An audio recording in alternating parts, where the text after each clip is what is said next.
education is going to be your key to identity shifting beyond trauma. And when I say education, I'm not just talking about obtaining degrees, certifications, and additional skill sets. That is just an add on to education.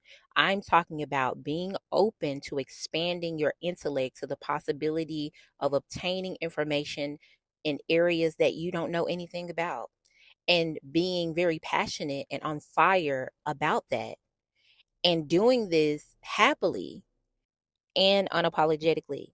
Some people come from environments where anytime you try to show interest in trying to increase your literacy skills, communication skills, trying to speak better, trying to present yourself in a better way, exposing yourself to more cultural norms outside of that environment, you were met with resistance or opposition. For some people, it was even dangerous to show that you could read or to show that you had an interest towards intellectualism of any kind, whether it would be liberal arts or whether it be just literature itself.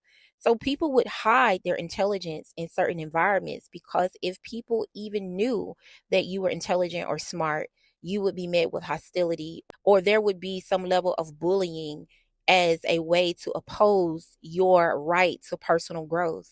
And so these are things that many of us don't necessarily talk about because that's embarrassing, to be punished for wanting to know more, for wanting to do more and to gain a broader perspective on life. That's embarrassing to say, but a lot of us come from environments where there is a strong dislike towards those who seek self education. And that's just the truth.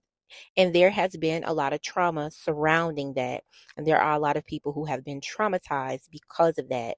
And people will say, you think you're better than someone, you trying to be something that you're not. Or it equates to being anti Black when some of the most educated and progressive people were Black post chattel slavery. Weird. Which leads me to my visual demo today. So we have Finding Forrester starring Sean Connery, who plays William Forrester, and then Rob Brown, who plays Jamal Wallace. This is in my top 10. Highly recommend. I was so inspired by this movie. At 16 years of age, I wrote my first short story because of this movie. I cried, I weep, I wrote. For many people, his story was relatable. Growing up in a predominantly urban area in New York, going to a public school, hardworking, single mother of two sons, just trying to make the best out of life. Well, for Jamal Wallace, a lot of people did not know that he actually had a secret affinity for writing and literature and reading, and he was an avid reader and he frequented the library in his spare time. However, on the other side of Jamal Wallace's personality, he also was your traditional kid in the inner city, playing basketball with his friends, hanging out after school at your local diner. But these were just regular kids. However, he was very multi layered and he was nuanced, which ended up landing him into a very rare and unique situation because he got opportunities that many children in his environment never did. And although very secretly smart, it was basketball and his athleticism that got the attention of a dean at another school on the other side of the tracks. And that was the open door for Jamal. We're not going to focus so much on his elite athleticism. We're going to focus on his intellect. I think it's time you and I had a very honest and very open discussion about your writing. I thought you liked it. Isn't whether it's good, it's whether it's too good. The acceleration in your progress from your old school to this one is unusual, to the point that I'm faced with drawing one of two conclusions. Either you've been blessed with an uncommon gift that has suddenly decided to kick in, or you're getting your inspiration from elsewhere. Given your previous education and your background, I'm sure you'll forgive me for coming to some of my own conclusions. I wrote those papers, man. Then you won't mind showing me. Hold your horses before you get racially provoked. I honestly don't believe that this was a racial bias. Is the guy a prick? Yes. Is he a little bit of a pain in the butt? Yes. We could even say that there is some type of undertone there. However, I just believe that based on the statistics and the numbers, looking at the test scores and the performance from the previous school to the new one, it does kind of raise a little bit of a suspicion. Not necessarily negative, but it raises an eyebrow.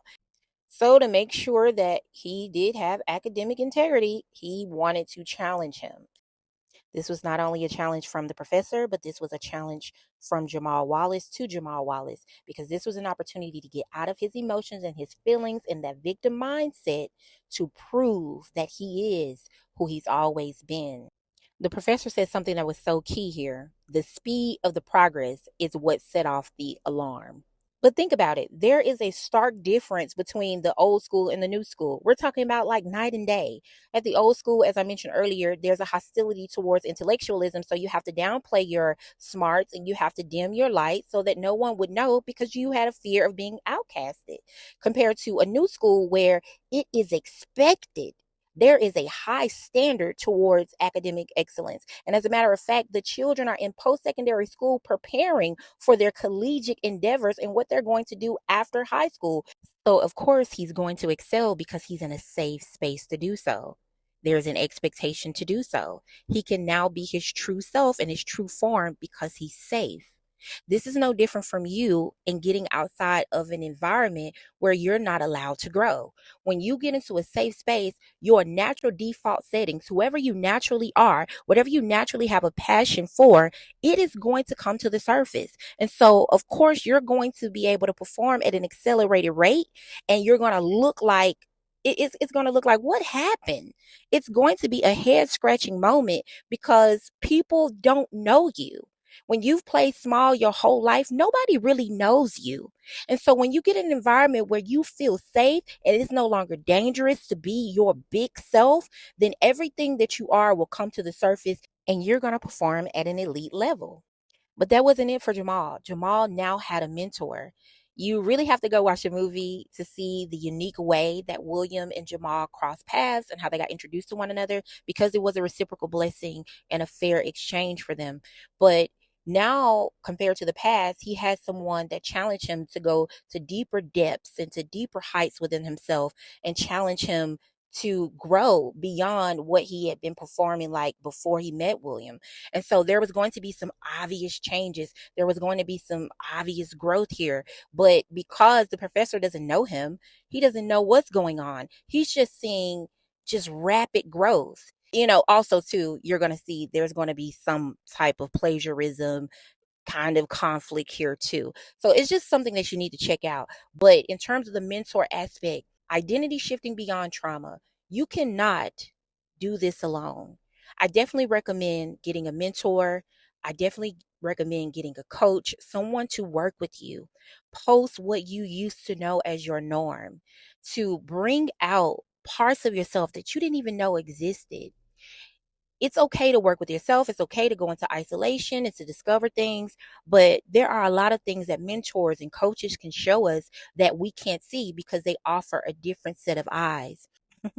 What a mentor and a coach will do is they're going to trigger you.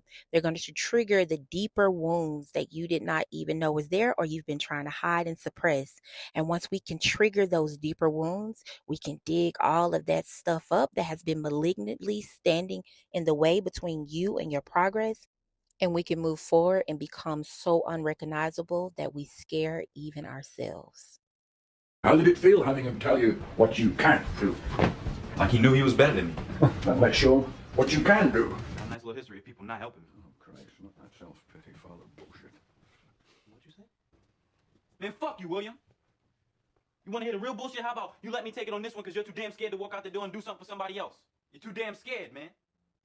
That's the only damn reason. You don't know a goddamn thing about reasons. There are no reasons. Reasons why some of us live and why some of us don't.